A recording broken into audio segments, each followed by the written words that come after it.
नमस्कार दोस्तों, स्वागत है आपका हमारे चैनल पर, जहां हम आज आपको सुनाने जा रहे हैं एक ऐसी घटना की कहानी जो मानव इतिहास में सबसे ज़्यादा दिल दहला देने वाली घटनाओं में से एक मानी जाती है।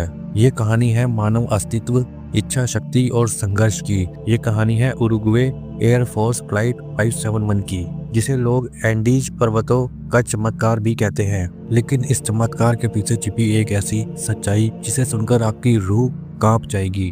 तो चलिए शुरू करते हैं। ये घटना 13 अक्टूबर 1972 की है। उरुग्वे की एक रग्बी टीम उनके परिवारों और दोस्तों को लेकर एक चार्टर्ड फ्लाइट उरुग्वे से चिली के सैंटियागो जा रही थी। इस विमान में कुल 45 लोग सवार थे।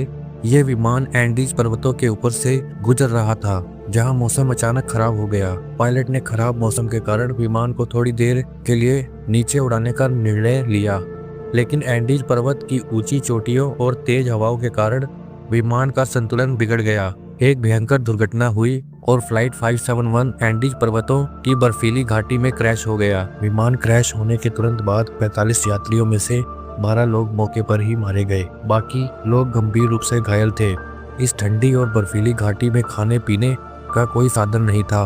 तापमान शून्य से नीचे था और चारों तरफ केवल बर्फ और ऊंचे ऊंचे पहाड़ थे।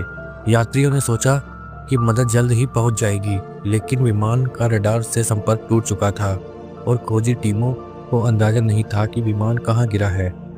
पहले दिन से ही बचे हुए यात्रियों ने विमान के मलबे को अस्थायी आश्रय के रूप में इस्तेमाल करना शुरू किया। पहले कुछ दिनों तक बचे हुए यात्रियों ने विमान में मौजूद खाने पीने की चीजों पर गुजारा किया। इसमें कुछ चॉकलेट, बिस्कुट और शराब की बोतलें शामिल थी, लेकिन यह खाना बहुत जल्दी खत्म हो गया। ठंड इतनी ज़्यादा थी कि कई लोग हाइपोथर्मिया से मरने लगे। वहाँ ना तो खाना था, ना ही कोई जीवित पौधे।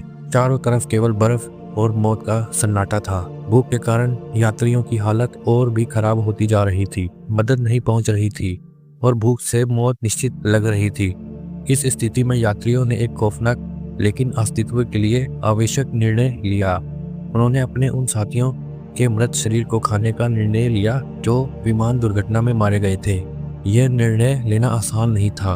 सभी यात्री मानसिक और धार्मिक रूप से इस पर सहमत नहीं थे, लेकिन जब भूख सहने लायक नहीं रही तो उन्होंने यह कदम उठाया। यह न केवल शारीरिक बल्कि मानसिक रूप से भी उन्हें तोड़ रहा था। ठंड, भूख और मानसिक संघर्ष के बीच एंडीज पर्वत के बर्फीले तूफान ने स्थिति को और खराब कर दिया। 29 अक्टूबर को एक बड़ा हिमस्खलन हुआ, जिसमें विमान का मलबा पूरी तरह से बर्फ में दब गया। इस लैंडस्लाइड में 8 और लोग मारे गए। अब बचे हुए यात्रियों की संख्या केवल 19 रह गई थी, लेकिन उन्होंने हार नहीं मानी। उन्होंने तय किया कि वह एक बार फिर अपने बचाव के लिए प्रयास करेंगे। घटना के 2 महीने बाद यात्रियों को समझ आ गया कि अगर वह खुद अपनी मदद के लिए कुछ नहीं करेंगे तो मर जाएंगे।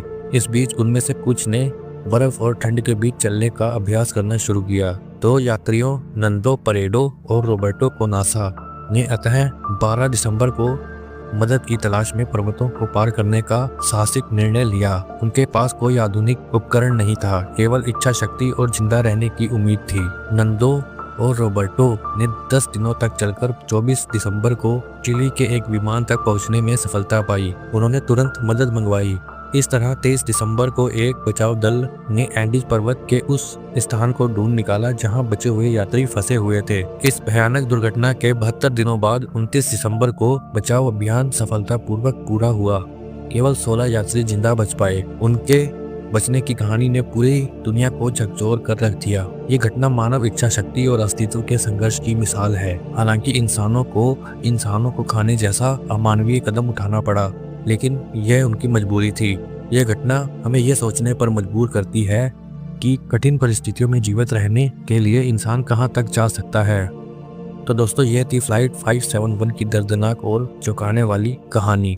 यह कहानी हमें सिखाती है कि मानव इच्छा शक्ति कितनी मजबूत हो सकती है, लेकिन साथ ही यह भी दिखाती है कि कुछ परिस्थितियां कितनी भयानक हो जाती है। अगर आपको ये वीडियो पसंद आया हो तो इसे लाइक करें और हमारे चैनल को सब्सक्राइब करना ना भूलें। मिलते हैं अगले वीडियो में, तब तक के लिए धन्यवाद।